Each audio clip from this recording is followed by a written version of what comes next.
Hello everyone, and welcome to War in Middle-earth, a series where I take you through all of the major wars and conflicts throughout the history of Middle-earth, from the First Age to the Fourth Age. In this episode, we look at the War of the Elves and Sauron, the first major war of the Second Age, and Sauron's first strike as the newly self-anointed Dark Lord of Middle-earth. The consequences of this war would shape events far into the future, and its devastation on the lands of Eriador could still be seen thousands of years later. We left off with the end of the First Age, the utter defeat of Morgoth, and the sinking of the lands of Beleriand. Middle-earth had changed dramatically, and although much was lost, the beginning of the Second Age was also a time filled with hope for a better future. The great enemies of the past had been defeated, and there could be a new era where elves, men, and dwarves could live in peace and prosperity. And this is exactly what happened. For a short while. Before we jump ahead, let's take a look at the state of affairs in Middle-earth during the beginning of the Second Age. Many elves had returned into the west, but many of the survivors had also remained behind. The majority of these survivors were led by Gil-galad, and he founded a new kingdom for both the Noldor and the Sindar in the lands of Lindon. Running the length of Lindon was the remnants of Ered or the Blue Mountains, and although the mighty dwarven cities of Belegost and Nogrod had either been completely destroyed, or at least partially destroyed during the drowning of Beleriand, some dwarves remained, although most of them went east to the great city of Khazad-dûm in the Misty Mountains. Just to the east of Lindon, across the River Luin, were the wide open lands of Eriador. Whilst nominally under Gil-galad's influence, these lands were home to a variety of different peoples. Companies of Nandor, the Green Elves of Osiriand or elves who never crossed into Beleriand, roamed the wilds of Eriador, some temporarily dwelling beside Lake Evendim alongside Galadriel, Celeborn and their followers. But it wasn't only elves who lived in Eriador. Groups of men also lived there, most of them belonging to the free houses of the Edain, but some also having kinship with the ancient Eastlings.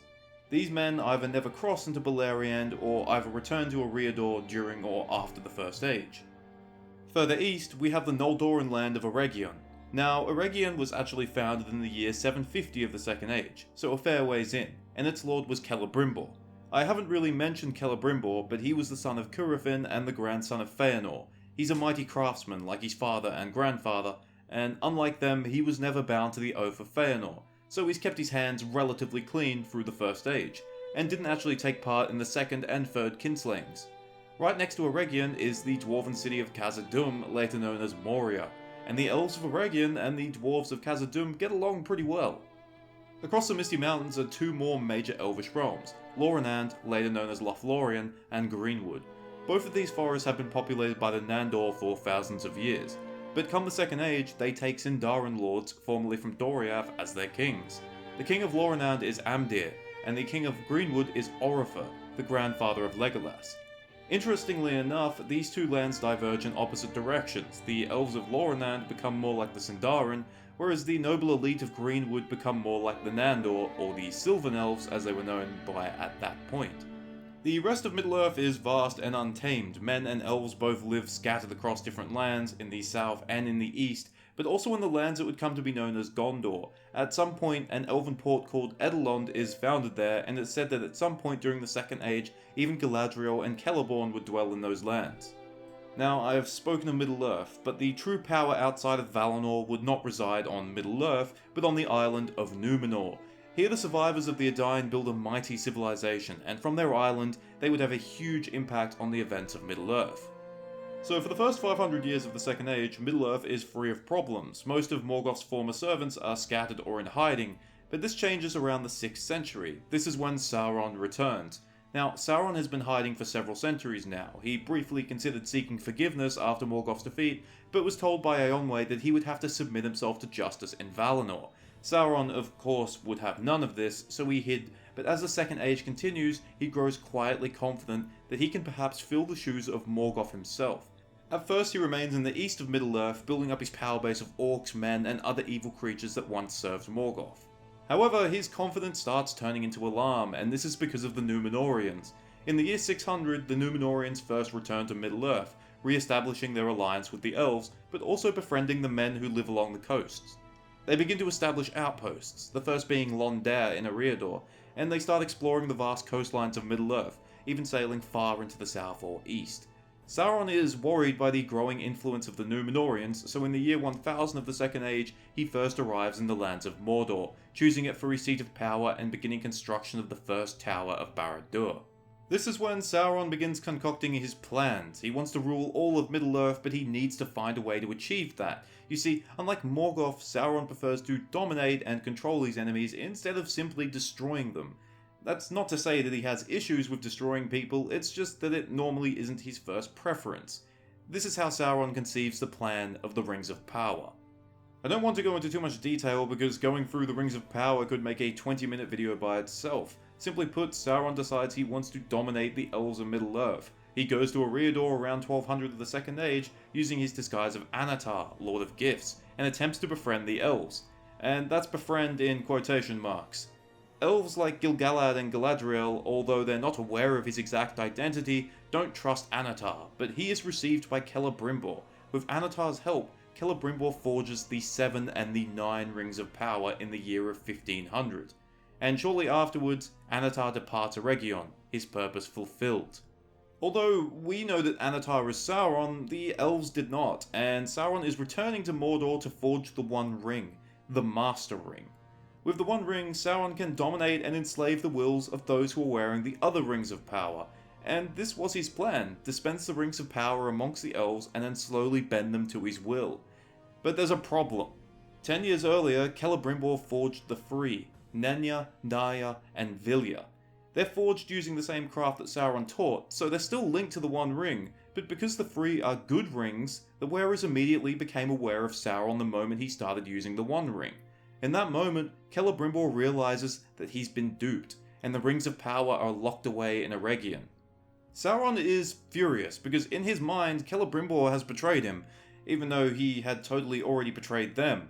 So shortly after forging the One Ring, Sauron drops all disguises and reveals himself. He is Sauron, Lord of Middle-earth. Celebrimbor takes counsel with Galadriel, and she advises that the Three are removed from Eregion. So Celebrimbor gives Nenya to her, whilst Naya and Vilya are sent to Lindon, Naya going to Círdan and Vilya going to Gil-galad. But despite these initial precautions, the elves have no idea about the extent of Sauron's plans. And he has new plans. He's gearing up for war. In the coming war, Sauron's army is mostly made up of orcs, although it's possible that Sauron also had the services of men from the east or south. We're unsure what size the army was, but we know it greatly outnumbered the elves of Eriador, so possibly in the range of 200,000 or more. Of the elves, the number is unknown, but it would have been significantly less than Sauron's force. The maximum estimate I would make for the elves who took part in the war would be no more than 50,000, but probably no less than 30,000. These numbers are my estimates, of course, and are not canon. Although the war officially began in 1693 of the Second Age, Sauron's army doesn't march from Mordor until 1695. His army quickly marches across Calenadon, later known as Rohan, and enters Eriador sometime in 1695. The elves are taken by surprise, and Gil-galad immediately dispatches Elrond with a force towards Eregion, while he gathers Lindon's army and sends messages requesting help to Numenor. But these actions aren't quick enough, and even as Elrond is leaving Lindon, Sauron's army is near to Eregion.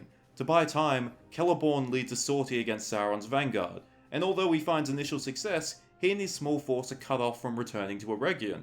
He manages to meet up with Elrond, but Sauron already has Eregion besieged at this point, and Celeborn and Elrond's combined forces aren't strong enough to break through.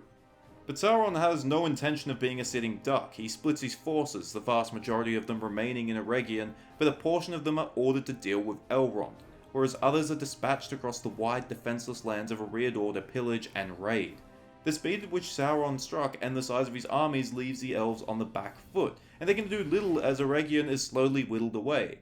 Finally, in 1697, Sauron breaks into Ostin-Edil, the capital of Eregion, and what resistance remains is finally destroyed. Celebrimbor makes a desperate last stand against Sauron himself on the steps of the House of Myrdain, the place where the Rings of Power are made, but he is captured by orcs. Sauron ransacks the house, finding the 9, but he cannot find the 7 and the 3. Under torture, Celebrimbor reveals the location of the 7, and they are found as well, but he refuses to give up the locations of the 3. Sauron correctly guesses that they no longer remain in Eregion, and assuming he can learn no more from Celebrimbor, he has him shot to death with arrows, and has his body tied to a pole as a standard for the orcs. A sad end to Celebrimbor, and the end of the House of Feanor's role in the events of Middle-earth. Despite his victory in Eregion, Sauron has not achieved his objective of finding the Free. In anger, he now turns his attention to Elrond's forces, who have been a thorn in his side. He unleashes his full might on them, and Elrond is driven north towards the Troll Shores. But just when Elrond's forces are on the verge of being overrun, Sauron's army is suddenly attacked in the rear by the dwarves of Durin's folk, and the Galadrim of Lorinand, under Amroth, son of King Amdir. Enraged at this unexpected intrusion, Sauron wheels his army around to deal with these new attackers. This allows Elrond and Celeborn enough time to escape with their remaining forces into the north, and here they establish a refuge, which would eventually be none other than Imladris or Rivendell. Meanwhile, Sauron drives back the dwarves and the Galadrim, but they manage to escape into Khazad-dûm and seal the doors behind them, and these doors would not be opened until the Fellowship arrived thousands of years later. Sauron turns his attention back north, but finds that Elrond has already escaped. At this point, Sauron is livid, but despite these hindrances, the war is still very much in his favour. He has destroyed Eregion, he has driven Elrond into hiding, and he has trapped the dwarves and Galadrim in Khazad-dûm. So now he turns his full attention towards his one remaining major foe, Gil-galad and Lindon, the place where he most likely expects to find the Elven Rings. Sauron consolidates his forces, many of them having rampaged through Eriador for over 2 years now. This, despite the destruction it has caused, has also caused an unintended side effect, and many of the Elven and Mannish refugees have fled to Imladris, swelling the size of Elrond's force there. Realizing that Elrond might still be a major threat, Sauron splits his army again, leaving the smaller force behind to contain Elrond in Imladris. The rest of the army starts moving towards Lindon, where Gil-galad has fortified the River Lune. He also summons more reinforcements from Mordor, and these reinforcements are positioned at the crossings of future Tharbad. By 1699, Sauron's forces dominate all of Eriador except for Lindon and Imladris, but his forces are unable to penetrate into Lindon. Here, Gil-galad has been reinforced by some Numenorians. I mentioned that Gil-galad had sent them a message earlier. Tar-Telperion, Queen of Numenor, was reluctant to get involved in the events in Middle-earth, but her nephew and designated heir, Minastir, accepted the request for aid, and although some Numenorians arrived in Lindon before 1700, the vast majority of the Numenorian army, probably numbering upwards of 50,000, was delayed due to the time needed to construct a fleet and gather supplies. You have to remember that this is Numenor's first taste of proper warfare, and despite their power, they weren't exactly ready for it either. But at last, even as Sauron's army is on the verge of breaking into Lindon, the Numenorian fleet arrives, led by a general named Kiatur. Sauron is driven back from the River Lune, but refuses to give proper battle until he's fighting on his terms. This battle is taken at the crossings of Sarn Ford, and although the details of the battle are unknown, including even the name, we know that the powerful and mighty Numenorians win a major victory, and Sauron is driven further back. Despite losing at Sarn Ford, Sauron's forces aren't routed, and he joins his own reinforcements at the crossing of Tharbad. However, the Numenorian general, Kiatur, had expected this. Predicting his own victory, Kiatur had landed part of his army at Londere, and they had marched up the River Gwathlo in secret. Sauron, who was readying to face Gil-galad and the Numenorians once again, suddenly had another Numenorian army at his rear. This is the Battle of the Gwathlo, and it was a complete slaughter of Sauron's forces. Caught between the hammer and anvil, Sauron's army almost entirely disintegrates, and the battle proves to be the final nail in the coffin for Sauron's campaign. Yet this was not the end of Sauron's humiliation. He flees across the Isen into Calenadon, and meanwhile his army at Imladris is destroyed by Gil-galad and Elrond. But the Numenorians are not finished with Sauron, and in eastern Calenadon they catch up with him, and the remnants of Sauron's army are destroyed. In the end, only Sauron and a small company of his bodyguards manage to escape across the Anduin. Of the rest of his army, none would ever return to Mordor. This ends the war, and although a victory for the elves, it's a Pyrrhic victory at best. Eregion is destroyed, Celebrimbor is dead, and many elves have either died or now begin to sail to Valinor in greater numbers.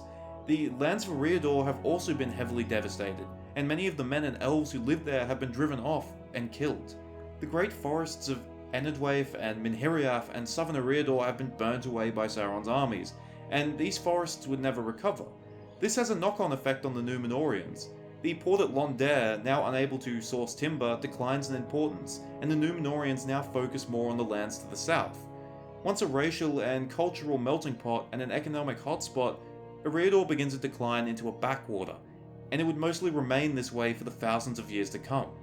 But the real consequence of this war is the hatred that Sauron now has for Numenor. Having foiled his plans, they are now at the top of his shit list. But with his army destroyed, all he can do is plot. And although the Numenorians are heroes of the hour, their taste of victory sparks a darkness within them. It was inevitable that Sauron and Numenor would clash again soon, but the circumstances, well, they would hardly be the same. But that's a story for the next episode. Thank you for watching, I hope you enjoyed it, because I enjoyed making this one especially. The War of the Elves and Sauron is criminally overlooked and underrated, as it usually gets overshadowed by the next major event that I'll be covering.